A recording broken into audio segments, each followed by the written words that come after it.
여러분, 하나님의 아들이신 예수님이 이 땅에 오신 것을 요한복음이 뭐라고 말씀하고 있는지 아십니까? 말씀이 육신이 되어 우리 가운데 거하신다 말씀합니다. 우리가 요한복음 1장을 보면 이러한 표현이 기록되어 있습니다. 이 말은 성막과 성전에서 제물을 드리고 제사를 드려야 사람이 누릴 수 있었던 하나님과의 교제 그리고 사귐이 이제는 하나님께 제사와 제물을 드리지 않아도 가능하게 됐다라는 말입니다.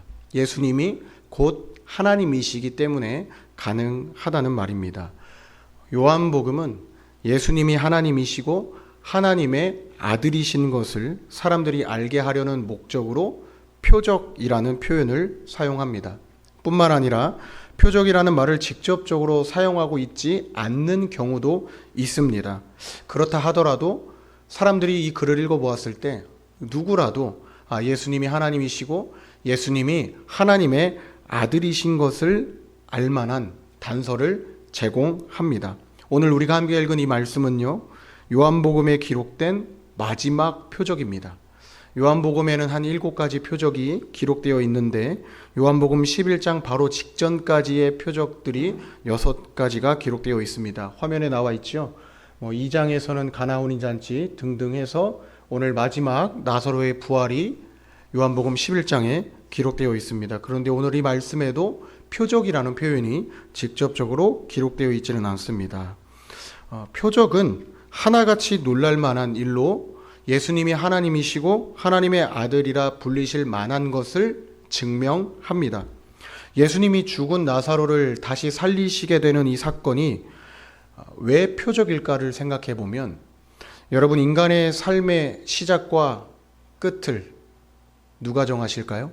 우리 하나님이 정하십니다.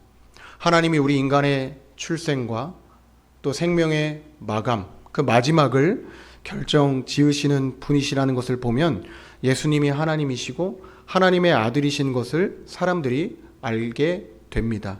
그래서 요한복음 11장 15절 말씀에 기록된 것처럼 예수님께서 예수님의 제자들에게 나사로가 죽었는데도 불구하고 내가 거기 있지 아니한 것을 너희를 위하여 기뻐한다라는 말씀을 하시는 겁니다. 쉽게 말해 죽은 나사로가 다시 살아나는 것을 예수님의 제자들이 목격하게 됨으로써 예수님을 믿는 제자들의 믿음이 더욱 굳건하게 세워질 것이라는 말씀이죠. 예수님이 하나님이시고 하나님의 아들이신 것을 고백한다는 것은 우리가 매우 중요한 신앙 고백을 하고 있는 겁니다. 예수님이 하나님으로서 자기 백성들에게 스스로 하나님을 드러내신다는 것을 우리가 믿음으로 고백하는 것이기 때문입니다. 뿐만 아니라 우리가 영생을 선물로 받았다는 것을 고백하는 것이나 다름없습니다. 예수님을 하나님의 아들로 믿는 믿음이 영생의 근거가 된다는 것은 요한복음이 줄곧 말씀해 오고 있는 내용이기도 합니다. 우리 세상을 창조하시고 인류를 구원하시는 하나님께서 하나님과 단절되어 있던 이 세상과 화해하시려고 중보자이신 예수님을 이곳에 보내셨습니다. 여러분 기억하실지 모르겠지만 제가 영생이라고 하는 것은 영원한 삶을 살기 위한 생명이라는 말씀을 하지 않았습니다. 하나님과의 관계가 회복되는 것이 영생이고 하나님에 대한 우리의 믿음이 점점 짙어져 가고 선명해지는 것이 영생이라는 말씀을 드렸습니다. 우리가 하나님 나라에 속한 자녀라고 하는 그 신분을 회복하게 되는 것이 영생이다라는 것이죠. 그러므로 그리스도 안에서 우리가 풍성한 삶을 살게 되는 것이 바로 성경이 말씀하고 있는 영생이고 우리가 꿈꿔야 할 삶의 모습입니다. 예수님 당시 로마 사람들을 비롯한 유대인들은 하나님의 아들이라 하면 신의 대리자라 여겼습니다.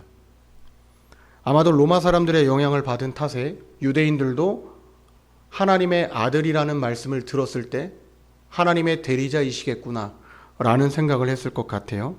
로마 황제가 자신을 신의 아들이라 말할 때 사람들은 아무런 거리낌이 없었습니다. 당연한 이치였고 논리였습니다. 오히려 로마 황제가 신과 인간 사이에서 태어난 자로서 세상의 권력과 신적 권위를 가지고 있는 존재라 여겼습니다.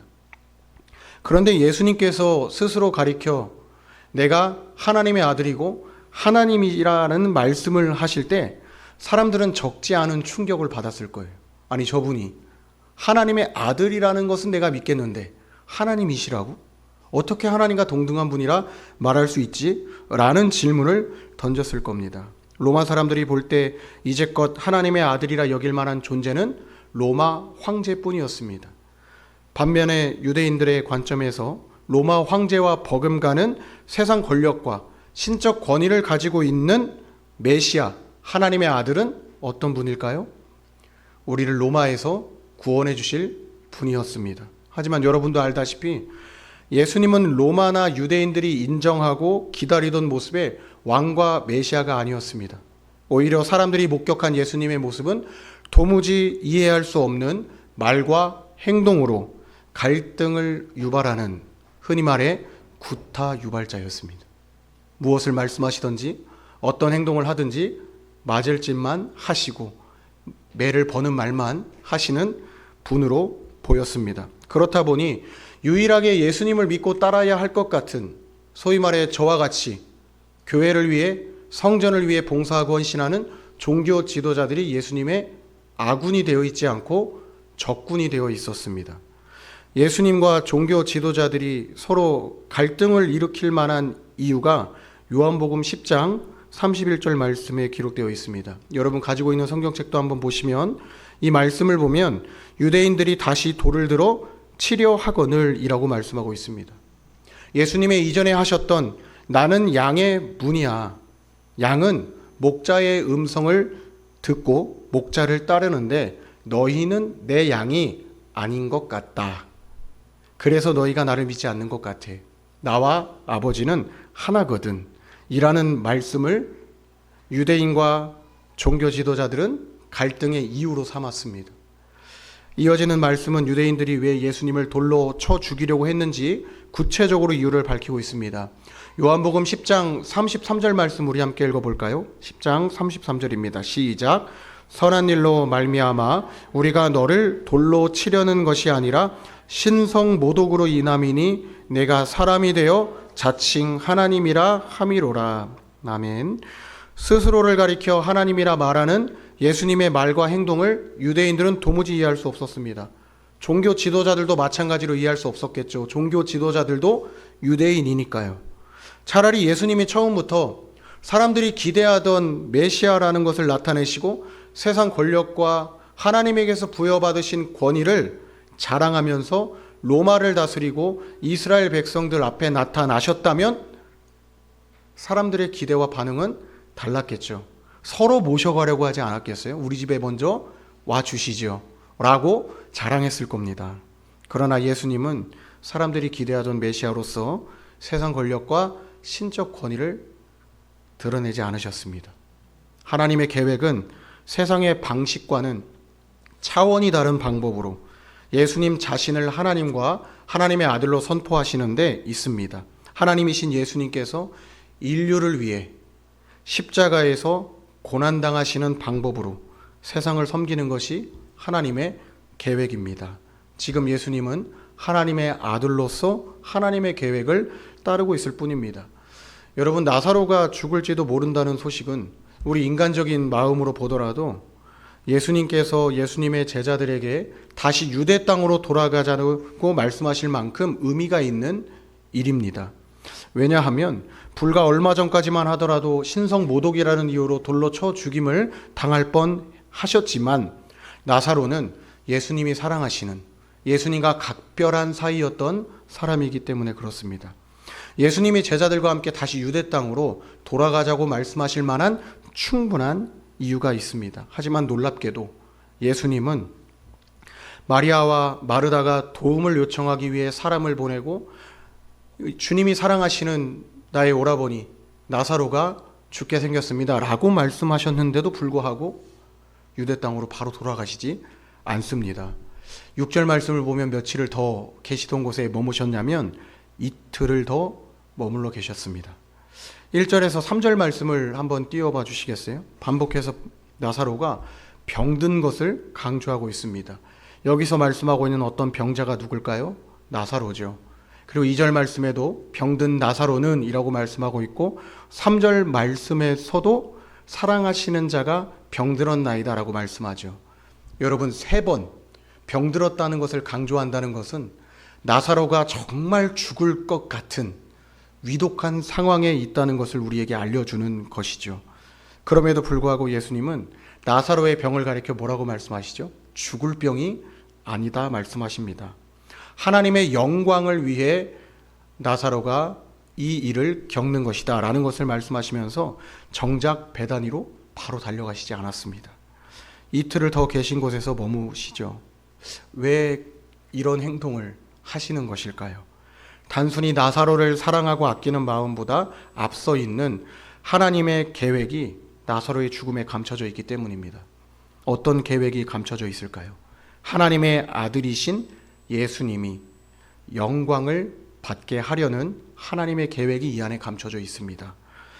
여러분, 이틀이 지나고 나서 예수님이 유대로 다시 가자 말씀하시는데 제자들의 마음과 기분은 어땠을까요? 지금 예수님의 말씀은 목숨 걸고 가자는 거거든요. 불과 얼마 전까지만 해도 신성모독으로 돌 맞을 뻔했잖아요. 그런데 예수님이 다시 그곳으로 가자고 말씀하시는 거예요. 제자들의 반응은 너무나 당연한 반응입니다. 방금도 유대인들이 돌로 치려 하였는데 또 그리로 가시려 하십니까? 라는 말씀. 정말 죽을 뻔했던 위기를 가까스로 벗어났거든요. 그런데 예수님이 다시 유대 땅으로 돌아가자는 거예요. 얼마나 마음이 착잡하겠어요. 선생님이 가자고 하는데 못 가겠다고 대들지는 못하겠고 서로 도망치기에는 12명이라는 숫자가 너무 다 티가 나기 때문에 눈치를 보고 있지 않았겠습니까? 이때 예수님이 뭐라고 말씀하시죠? 아직 낮이 12시간이라 말씀하시면서 한참 일할 때라는 것을 강조하시죠. 여러분, 당시 유대인들의 시간 개념은 우리와는 조금 많이 다릅니다. 우리는 자정 빵빵시부터 23시 59분까지가 하루잖아요. 유대인들은 해가 지는 그 저녁 시간부터 그 다음 날이 시작됐습니다. 그러면 해가 뜨는 그 시간부터 해가 지기 전까지가 하루입니다. 우리는 24시간을 살지만 유대인들은 12시간이 하루라는 개념이었습니다. 그래서 예배를 드리거나 제사를 드릴 때에도 안식일을 거룩히 지키라는 말씀에 순종할 때 유대인들은 언제부터 안식일을 준비했을까요? 제가 말씀드린 시간에 힌트가 있습니다. 해가 진 시간부터 안식일을 준비했습니다. 오늘 만약 저녁 6시에 해가 진다면 저녁 6시부터 유대인들은 하나님께 제사를 드릴 마음의 준비를 했습니다. 그날이 하나님이 말씀하시고 창조하신 안식일이니까요. 유대인들의 시간 개념은 이렇게 달랐습니다. 그런데 예수님이 말씀하신 거에 또 다른 의미가 있어요. 요한복음 9장 4절 말씀을 보면 예수님에게 있어서 낮 시간은 예수님을 보내신 하나님의 목적을 이루시는 시간입니다. 맹인이나 나사로 모두 예수님을 낮에 만났습니다. 낮에 예수님을 만나 변화된 새 삶을 살게 된 사람입니다. 이 두 사람뿐만 아니라 누구든지 저와 여러분이라도 낮 시간에 해가 떠 있는 그 시간에 우리 예수님을 만난다면 새 삶을 살게 될 것입니다. 반대로 우리가 밤늦은 시간에 예수님을 만나려고 한다면 우리는 새 삶을 살기는커녕 여전히 계속된 방황 속에 파묻혀 살아가게 될 것입니다. 어떻게 보면 마리아와 마르다는 사랑하는 가족인 나사로의 위독함으로 인해 낮에 예수님을 만났지만 현실은 인생의 밤을 보내고 있는 것인지도 모르죠. 유일한 탈출구인 예수님을 만나기 위해서 사람을 보냈습니다. 도무지 예수님이 방문하실 기미가 보이지 않아요. 그런데 시간이 지나면서 나사로가 죽었습니다. 깊은 절망에 빠질 수밖에 없는 상황이죠. 결국 예수님이 베다니로 오셨어요. 그런데 이미 나사로는 죽고 난 이후에 오셨습니다. 이런 나사로를 두고 예수님이 제자들과 함께 베다니로 가기 전에 제자들에게 뭐라고 말씀하신지 한번 말씀 보시겠어요? 우리 친구 나사로가 잠들었도다. 그러나 내가 깨우러 간다.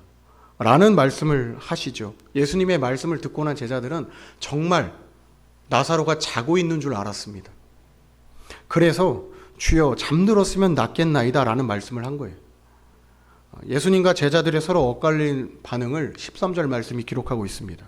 예수는 그의 죽음을 가리켜 말씀하신 것이나 그들은 잠들어 쉬는 것을 가리켜 말씀하심인 줄 생각하는지라. 여러분, 지금까지 살펴본 예수님의 말씀들을 쭉 여러분 머릿속에 한번 나열해 보세요. 그리고 한번 생각해 보시길 바랍니다. 여러분이 만약 마르다와 마리아이거나 아니면 제자들이라면 예수님이 이제껏 하신 말씀과 행동들을 어떻게 이해하고 받아들이시겠습니까? 공통적으로 엄청난 배반과 실망감을 느끼지 않을까요?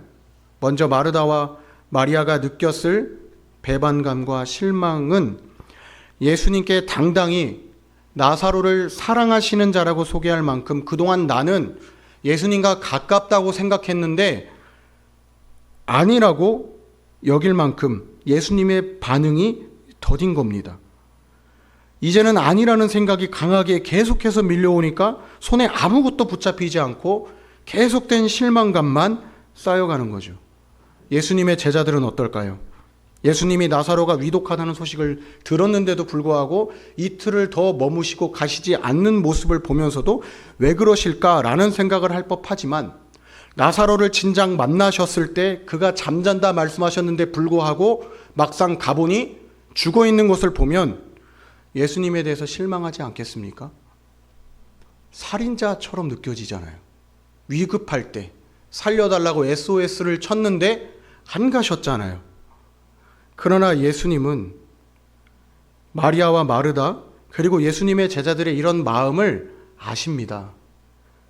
먼저 아시고 예수님의 제자들에게 나사로가 죽은 것을 내가 안다고 말씀하세요. 그리고 나서 하시는 말씀이 요한복음 11장 15절 말씀이에요. 나사로가 죽었는데도 불구하고 내가 거기 있지 아니한 것을 너희를 위하여 기뻐한다는 말씀을 하시는 거죠.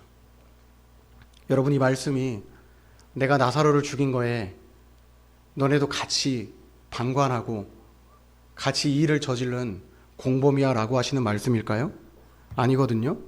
예수님의 제자들은 죽은 나사로가 다시 살아나는 것을 보면서 아, 우리 예수님이 하나님이시고 하나님의 아들이시구나라는 것을 알게 될 것입니다. 마찬가지로 마르다와 마리아도 죽은 나사로가 다시 살아나는 것을 볼 때 예수님에 대한 실망감을 거두고 우리 예수님이 하나님이시고 하나님의 아들이시라는 것에 대한 믿음이 더 확고하게 세워질 겁니다.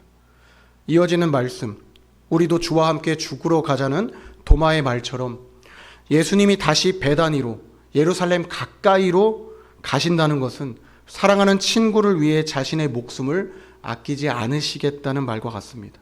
그리고 정말 예수님은 사랑하는 친구와 버금가는 저와 여러분을 위해 하나님의 자녀들을 위해 자기 목숨을 아끼지 않으셨습니다. 이런 의미에서 나사로의 죽음은 예루살렘에서 인류를 위해 십자가에서 죽으신 예수님의 죽음을 예고합니다. 마찬가지로 죽은 나사로가 다시 살아난다는 것은 예수님이 십자가에서 죽으시고 다시 부활하실 것이라는 것을 예고합니다. 나사로의 죽음과 부활은 단순한 기적이 아닙니다. 하나님의 아들이신 예수님을 믿는 사람의 삶의 끝이 죽음이 아니라는 것을 일깨워준다는 점에서 우리는 이 사건을 기적이라 말하지 않고 표적이라 말하는 거예요. 여러분, 삶과 죽음의 시작과 끝을 정하시는 이 능력이 누구에게 있다 그랬죠? 창조주 하나님께 있습니다. 그런데 이 능력이 예수 그리스도를 통해 나타난다는 점에서 예수님이 하나님이시고 하나님의 아들이시라는 것을 사람들이 알게 된다는 거죠. 이 날이 이르기를 그토록 바라셨던 예수님이 나사로의 병이 죽을 병이 아니라 하나님의 영광을 위함이요 하나님의 아들이 이로 말미암아 영광을 받게 하려 함이라 말씀하십니다. 사랑하는 여러분, 우리도 평범한 일상에서 나사로의 죽음처럼 절망스러운 일을 겪을 때가 있습니다. 이때 우리가 제일 먼저 하는 일이 무엇일까요? 우리가 그래도 겨자씨 하나일 만한 작은 믿음이라도 있다면 우리는 하나님께 기도합니다. 믿음이 없다면 주변에 도움을 요청하기 위해 사람을 찾아가든지 하겠죠. 그런데 신앙이 있는 사람들은 하나님께 기도한다는 겁니다. 사랑하는 사람이 고통받고 있을 때 도무지 내가 해줄 것이 없어서 도와줄 수 없기 때문에 우리는 그들을 위해 기도합니다. 그러나 하나님의 응답을 기대하며 기도했는데도 불구하고 하나님의 응답이 늦어지거나 우리가 기도한 대로 이루어지지 않을 때 우리는 어떤 반응을 보이고 있죠? 하나님을 오해하고 하나님께 실망하고 있지 않습니까? 그런데 오늘 본문은 우리가 잠시 인생의 밤을 지나고 있다 하더라도 한 번 낮에 예수님을 만난 사람이라면 다시 빛이 있는 곳으로 나올 수 있다는 말씀을 전하고 있습니다. 예수님께서 마리아와 마르다의 긴급한 요청에 즉시 반응하시지 않고 잠시 지체하셨지만 그 안에 감추어 두신 하나님의 더 크고 선하신 목적은 나사로를 살리고 예수님의 제자들을 그 믿음을 굳건하게 하시는 데 있었다는 겁니다. 만약 우리 기도에 하나님의 응답이 더디게 느껴진다면 여러분 그래도 한번 칼을 뽑았는데 물을 베봐야 되지 않겠어요? 하나님이 어떻게 우리 기도에 응답하시고 반응하시는지 우리가 끝까지 신뢰하고 기다려봐야 되지 않겠습니까? 그 기다림 속에 어느새 우리의 믿음이 단단해지고 우리의 신앙 고백이 더 분명해질 줄 믿습니다. 지금 우리가 마주한 하나님의 침묵은 하나님의 무관심이 아닙니다. 하나님은 언젠가 하나님의 방법대로 하나님의 일을 이루십니다. 우리 삶의 새로운 변화를 불러일으키실 예수님께서 어느 날 이래서 하나님이 나에게 이런 일을 예비해 두시고 내 기도의 응답을 늦추셨구나 라는 것을 깨닫게 하는 날이 올 것입니다. 그 변화된 주체와 열매가 바로 저와 여러분이라는 것을 생각하면서 오늘 하루 그리고 또 여러분 명절 기간에 만나는 친인척들에게 감사하며 또 기도해 줄 수 있는 그런 시간을 보내길 바랍니다. 우리 함께 기도하겠습니다.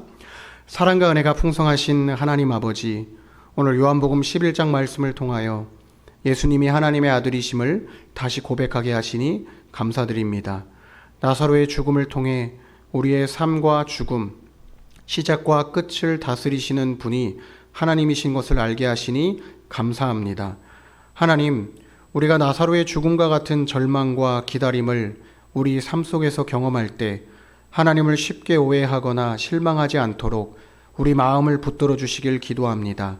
하나님의 응답이 지체되어 보이는 시간 속에도 하나님의 더 크신 계획과 선하신 뜻이 있음을 신뢰하길 원합니다. 날마다 우리의 믿음을 굳건하게 하시고 우리의 신앙 고백은 더 분명해지게 하시며 주님의 영광을 나타내는 삶을 살게 하옵소서. 주님께서 마리아와 마르다를 위로하시고 나사로를 살리셨던 것처럼 오늘도 우리의 삶 속에 새 희망과 새 생명을 불어넣어 주시길 원합니다. 이 모든 말씀 우리를 위해 십자가에서 죽으시고 부활하신 예수 그리스도의 이름으로 기도드립니다. 아멘.